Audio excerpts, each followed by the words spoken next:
Hi అండి. 500 members subscribers అయిన సందర్భంగా రెస్టారెంట్ స్టైల్లో చికెన్ సూప్ ఎలా చేసుకోవాలో చూద్దాం రండి. క్యారెట్ తురుము, బీన్స్ తురుము, అల్లము తురుము, పచ్చిమిర్చి తురుము, black pepper, cornflour, sweet corn, salt, Ajinomoto, broccoli కూడా తీసుకున్నానండి. ఒకటి చిన్నది బ్రోకలీ తీసుకుని 2 ఎగ్స్, కొంచెం ఒక బంచ్ కొత్తిమీర, 150 గ్రామ్స్ చికెను. కావలసిన పదార్థాలు ఇవ్వండి. చికెన్ సూప్ చేసుకోవడానికి 1 టేబుల్ స్పూన్ గీ వేసుకొని అది బాగా కరిగి వేడవ్వాలండి. 1 టేబుల్ స్పూనే వేసాను నేను. అది వేడయ్యి బాగా కాగాక నెయ్యి కాగే వరకు చూసి కాగిన తర్వాత బ్రోకలీ ముక్కలండి చిన్న చిన్న ముక్కలుగా కోసుకున్నాను. ఆ బ్రోకలీ ముక్కలు కొంచెం పచ్చివాసన పోయేలాగా ఫ్రై చేసుకోవాలి. కొద్దిగా ఎక్కువగా ఫ్రై అవ్వకూడదు, లైట్గా అండి. ఏదో గీలో బాగుంటుందని ఆ స్మెల్ అనేది, ఆ పచ్చి స్మెల్ అనేది, గ్రీనీ స్మెల్ వస్తుంది కదా, అది. క్యారెట్, పచ్చిమిర్చి, అల్లం తరుగు, బీన్స్ తరుగండి. అవి మొత్తం కలిపి వేసుకోవాలి ఆ మిశ్రమం మొత్తము. ఒక క్యారెట్, ఒక 10 బీన్స్, ఒక 2 చిన్న పచ్చిమిర్చి, 1 ఇంచ్ అల్లం ముక్క, ఇవన్నీ చిన్న చిన్న ముక్కలుగా కట్ చేసుకున్నానండి నేను. ఒక చిన్న బ్రోకలీ మొక్క ఒక ఫుల్ వేయలేదండి. బ్రోకలీ చిన్నదే హాఫ్. స్వీట్ కార్న్ అండి ఒకటి మొత్తం తీసుకున్నాను. హాఫ్ ఏమో మిక్సీ బరక పట్టుకున్నాను, హాఫ్ ఏమో ఒలిసి గింజలుగా తీసుకున్నాను. ఈ మిశ్రమం మొత్తాన్ని ఒక టేబుల్ స్పూన్ నెయ్యిలో బాగా ఫ్రై చేసుకోవాలండి. బాగా పచ్చివాసన పోయేటట్టు, ఎక్కువగా ఫ్రై అయిపోకూడదు, లైట్గా ఫ్రై చేసుకోవాలి. ఆ ఫ్రై చేసుకున్న తర్వాత దాంట్లో చికెన్ అండి 150 గ్రామ్స్, 50 గ్రామ్స్ ముక్కలుగా వేసుకున్నాను. 100 గ్రామ్స్ ఏమో బరక పేస్ట్ లాగా మిక్సీ ఆడించుకున్నానండి. అది మొత్తం ఈ మిశ్రమం మొత్తం ఈ పచ్చివాసన పోయేటట్టుగా లైట్గా, మరి ఎక్కువగా వేగకుండా లైట్గా వేసి, ఒక హాఫ్ స్పూన్ నేను ఇప్పుడు సాల్ట్ వేసుకున్నానండి.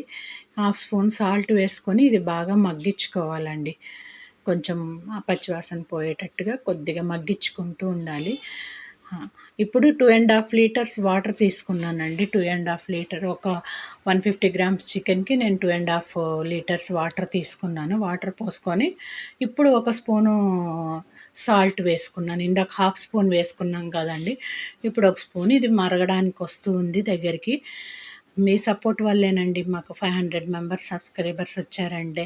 మీ ఆదరణకి థ్యాంక్స్ అండి. ఇంకా మా వీడియోస్ చూస్తూ మమ్మల్ని ఇలాగే ఆదరించాలని కోరుకుంటున్నాము. ఇంకా మంచి మంచి వీడియోస్, ఏం వీడియోస్ కావాలో కూడా మీరు కామెంట్లో తెలపండి. ఇంకా మంచి వీడియోస్ కూడా మీ ముందుకు తీసుకురావడానికి మేము ట్రై చేస్తాము. ఎటువంటి స్టైల్లో మీకు వీడియోస్ కావాలో అవి కూడా మీ కామెంట్ ద్వారా తెలపండి. మీ సపోర్ట్ మాకు ఎంతగానో అవసరం అండి. మీ సపోర్ట్ ఎప్పుడు మాకు ఉండాలని కోరుకుంటున్నాము. ఈ విధంగా అండి నురుగు వస్తూ ఉంటుంది, అది మరుగుతూ ఉంటే ఆ నురుగంతా వేస్ట్ అండి. ఆ వేస్ట్ అంతా తీసేయాలి, నురుగు ఉండకూడదు. ఆ నురుగు ఉంటే టేస్ట్ ఉండదండి, అదంతా వేస్టేజ్. అలా వచ్చేస్తూ ఉంటుంది. మొత్తం ఆ నురుగంతా తీసి పక్కన వేసుకోవాలి. కొంచెం కూడా నురుగు ఉండకూడదండి. అది మరుగుతూ ఉంటే సైడ్కి వచ్చేస్తుంది, కూరగాయలు రాకుండా నురుగే వచ్చేటట్లుగా తీసేసి ఆ నురుగు మొత్తం పక్కకు వేసేసుకోండి. పక్కన వేస్ట్ అంతా తీసేసుకోండి, ఆ నురుగు అంతా వేస్టే అది. ఇప్పుడు కార్న్‌ఫ్లోర్ అండి 2.5 స్పూన్లు తీసుకున్నాను నేను. కార్న్‌ఫ్లోరు పెద్ద టేబుల్ స్పూన్తో 2.5 స్పూన్లు తీసుకున్నాను.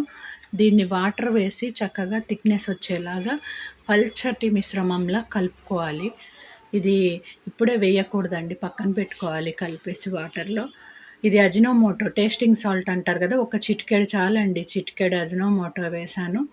అది తర్వాత black pepper powder 1.5 tablespoon వేసానండి. ఇది ఘాటు చూసుకొని వేసుకోవాలి, కొంతమంది తక్కువగా తింటారు కదా. పచ్చిమిర్చి 2 చిన్నవి తీసుకున్నాం కదా, సన్నగా చాప్ చేసి, అదేను ఈ 1.5 టేబుల్ స్పూను పెప్పరు. మాకు ఈ చికెన్లోకి మాకు సరిపోయినంత కారం అయితే వచ్చేసిందండి. బాగానే స్పైసీగానే ఉంది, బాగా టేస్టీగా కావాల్సినంత ఇదిగా ఉంది. ఆ నురుగు ఇంకా కొంచెం మిగిలి ఉంటే కూడా తీసేసుకోవాలండి, అది మొత్తం తీసేసుకోండి. తీసేసి మొత్తం వేస్టేజ్ అంతా పక్కన ఒక బౌల్ పెట్టుకొని దాంట్లో వేసుకున్నాం. ఇది 2 గుడ్లు అండి. బాగా బీట్ చేసుకొని వేసుకున్నాము. దాన్ని ఒక అర నిమిషం వరకు ఒక హాఫ్ మినిట్ వరకు దాన్ని కలపకుండా అలా ఉంచితే అవి ముక్కలు ముక్కలుగా ఈ విధంగా పైకొస్తాయండి. మనం తింటుంటే బావుంటుంది. ఇది ఒక బంచ్ కొత్తిమీర అండి, సన్నగా కట్ చేసుకొని దీంట్లో వేసుకున్నాము. ఇంకా లాస్ట్‌కొచ్చేసినట్టేనండి ఇది.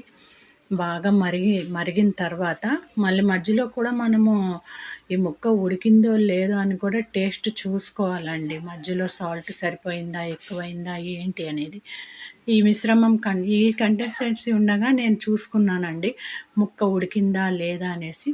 పర్ఫెక్ట్‌గా ఉడికిపోయిందండి ముక్క ఈ కన్సిస్టెన్సీలో. ఇప్పుడు ఇంకా లాస్ట్‌కొచ్చింది కదండీ! ఈ మిశ్రమాన్ని కొద్ది కొద్దిగా వేసుకోవాలండి. ఎక్కువ థిక్‌నెస్ వచ్చేస్తే మళ్ళీ కష్టమైపోతుంది. అందుకనే ఒక 3 వంతులేసుకొని ఒక వంతు ఆపుకొని, అప్పుడు కలుపుకొని ఆ థిక్‌నెస్ మీకు సరిపోయిందో లేదో చూసుకోండి.